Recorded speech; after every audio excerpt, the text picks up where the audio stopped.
देखो अब तक हमने आपको बताया था क्रिया किसे कहते हैं, जिसमें कर्म होगा क्रिया होगा। लेकिन आज हम बता रहे हैं जिसमें प्रत्यय होगा वो क्रिया होगी।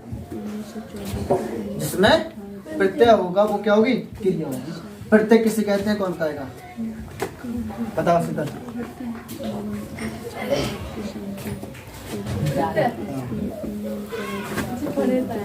ए स्नेहा, ए लड़की, अरे प्रत्यय किसे कहते हैं, प्रत्यय।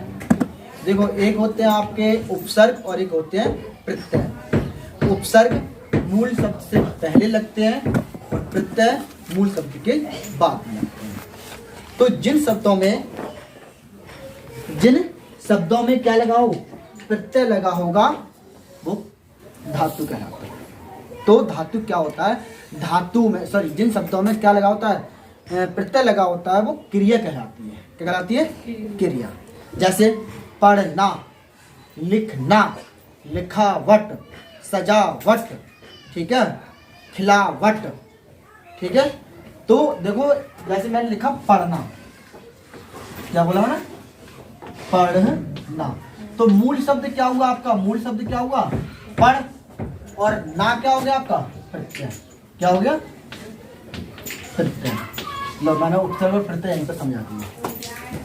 मूल शब्द में कोई अन्य शब्द लगा दिया जाता है और उसका अर्थ बदल जाता है, तब उसे हम क्या कहते हैं, क्या कहते हैं, तब उसे हम धातु कहते हैं।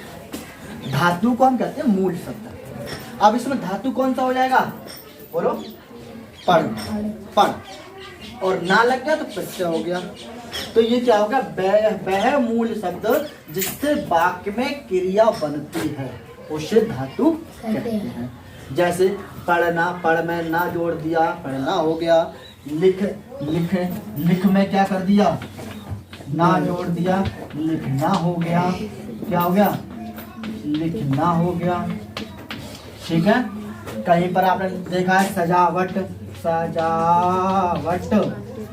देखो अब इसमें बताओ मूल शब्द कौन सा है सजावट में, बताओ, सज। अब सजावट, वट तो जानते हो आप, तो वट मूल शब्द है और सजा क्या है, उपसर्ग है, ठीक है। तो ये क्या हो गया आपका मूल शब्द। जो मूल शब्द होता है वह धातु होता है। और धातु क्या होता है, धातु वह मूल शब्द जिससे वाक्य में क्रिया बनती है उसे हम क्या कहते हैं, धातु कहते हैं। जैसे वह पत्र लिखता है, तो लिखता है, लिखता क्या हो गया, लिखना क्या हो गया, मूल शब्द हो गया, मूल शब्द हो गया, धातु हो गई। और लिखना ही क्या हो गया आपका, क्रिया हो गई। क्या हो गई, यही बोल रहे हैं कि वह मूल शब्द जिससे काम में क्रिया बनती है, वाक्य में क्रिया बनती है उसे धातु कहते हैं।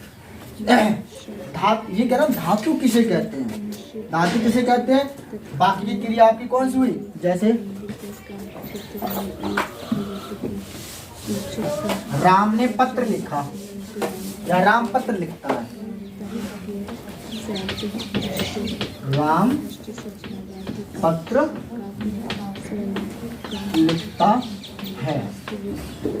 तो अब धातु किसे कहेंगे, जो वाक्य में क्या होती है, क्रिया होती है। यही तो क्रिया है, क्रिया ही क्या है, धातु है। देखो वह मूल शब्द जिससे वाक्य में क्रिया बनती है उसे धातु कहते हैं। जैसे राम ने खाना खाया। अब देखो खा क्या हो गई, क्रिया हो गई, क्या हो गई, खाया क्या हो गई, क्रिया हो गई। तो ये क्या हो गया, मूल शब्द हो गया। क्या हो गया, मूल शब्द। मूल शब्द ही क्या कहलाता है, धातु, धातु कहलाता है, ठीक है।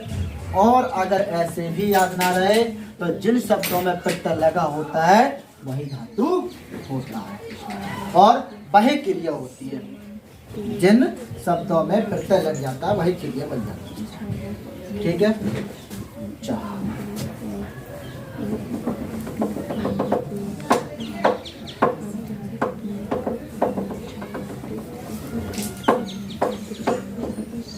चलो ठीक है, इतना ही रहना।